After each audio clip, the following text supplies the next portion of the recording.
What I'd like to do in this segment is to look at finding a confidence interval for a population mean when the statistics are given to us in the problem. So here we're asked to find it says a waitress at a popular restaurant randomly selected 8 of her shifts and found the sample mean was $152 for her tips, and the standard deviation was 7.432. Find a 95% confidence interval for the population mean tips per shift. Assume that the distribution of the tips is approximately normal. So in this particular example, instead of them giving us a sample of the actual numbers, the values have already been calculated as a sample mean and a sample standard deviation. Now we could either do this confidence interval, find the confidence interval, by using the menu option and the formulas that have been programmed into our graphing calculator, or we could do this in terms of using the formulas for finding confidence intervals. What I'd like to do first is to talk about how we would do this with the graphing calculator, and then after also look at how we would do this with the formulas. So with the graphing calculator, you have a stat button. If you're looking at the TI-84s or the TI-84 Plus, and under the stat button you want to go to tests. And with the tests, you're going to have at the very top of the menu a whole bunch of different options that say tests after them. Those would be the options you would use in a hypothesis test problem. But then as you go further down the list, you'll see a whole bunch of different options that say interval after them. And those are the ones that we want to do when we're asked to find a confidence interval. Now for the confidence interval for the population mean, we want to go to T interval. And when you look under T interval, you're going to have options of either data or stats. Now, since we have the statistical information about the sample mean and the sample standard deviation, we want to highlight the stats option.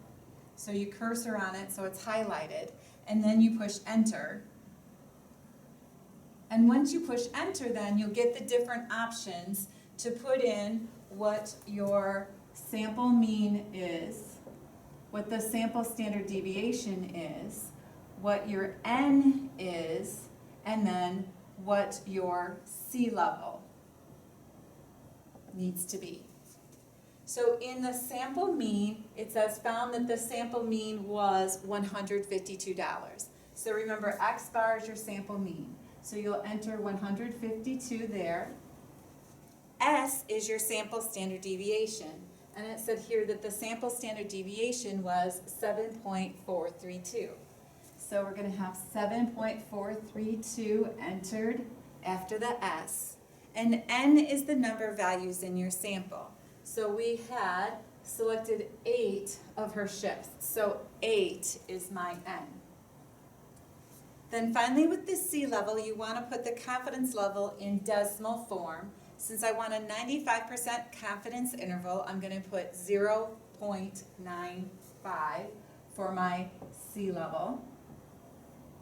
And then under that, it's just calculate. So cursor to the calculate button and push enter. And what you'll see is a parenthesis giving you an interval of 145.79, comma, 158.21. And then it will show you that information, and it also reiterate that your sample mean is 152, your sample standard deviation is 7.432, and that your sample size was N equal 8. Now, in order for us to give this information back to somebody in a usable form, we really should write a sentence about what that means. And so our sentence is really embedded within what they asked us to find. It says find a 95% confidence interval for the population mean tips per shift. So we're going to take off the word find and just capitalize A. We'll say a 95% confidence interval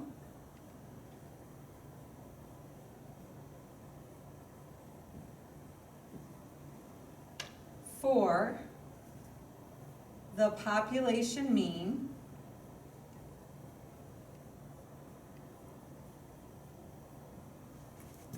tips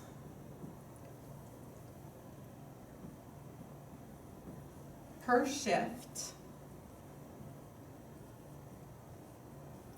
is, and we want to use the units that go along with the actual application that we're doing this for, and our tips are money, so is $145.79 to $158.21. So that's my 95% confidence interval for the population mean of all of her tips in her shifts. Now, another way that we can kind of think of this is if we did another random sample of 8 of her shifts and found that sample mean and that sample standard deviation and ran it through the process again and got the confidence interval based on that information and did this over and over and over 100 of them, I'd have 100 different confidence intervals, and each of them being 95% confidence intervals. Then about 95 of those confidence intervals out of the 100 would be confidence intervals that actually were ones where the low end of the confidence interval was below the population mean and the high end of the confidence interval was above the population mean. That actually the interval would be a place where the population mean actually fell within that interval. So that's one thing that you want to kind of keep in mind about confidence intervals. Now, what if we were asked to do this not using the operations on our calculators as the embedded formulas, but actually doing this in terms of the theoretical formulas and running that information through?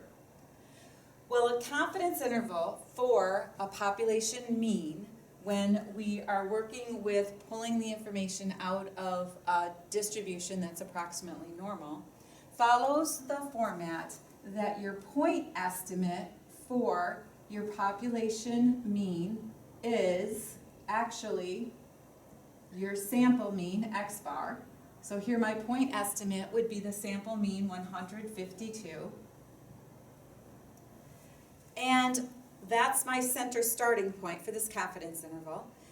From that center starting point, I'm going to reach down to get my low number and up to get my high number by subtracting and adding a value called e. So it's x bar minus e to x bar plus e, where e is our error of estimation. Now e,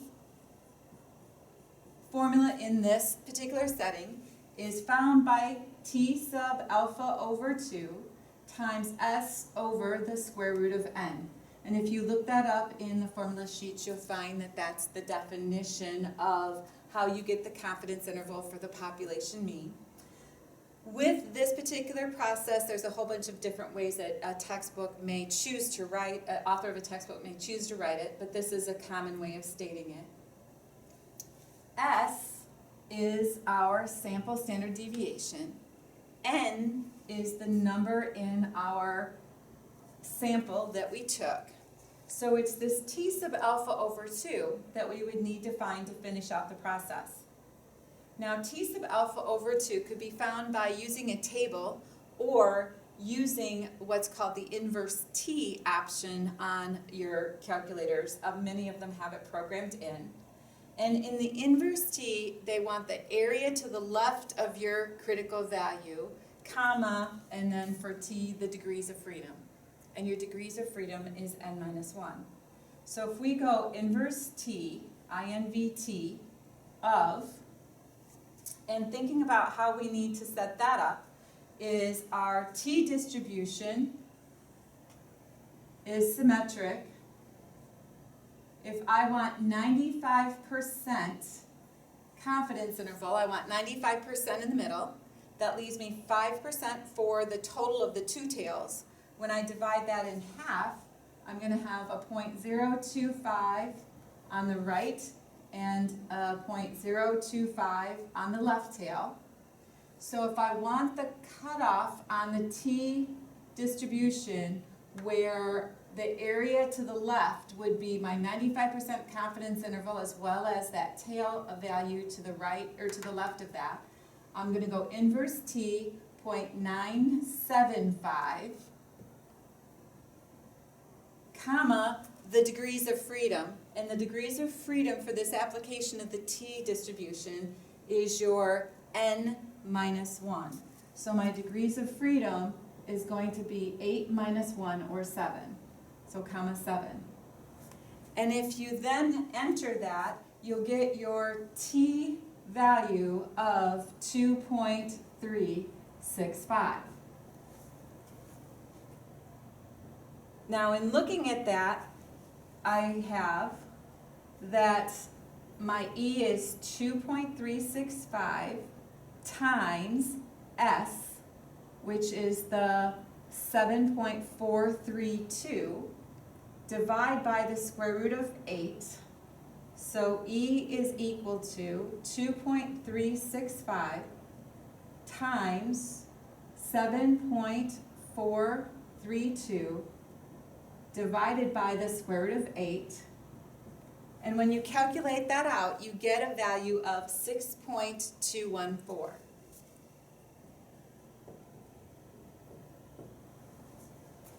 So taking your 152 and subtracting 6.214, you will get the value of 145.79. And then starting again at 152, add the 6.214, and you will get the 158.21 rounded off. And so you get the same interval by doing the formula work, still write out the same sentence as you did from using the calculator.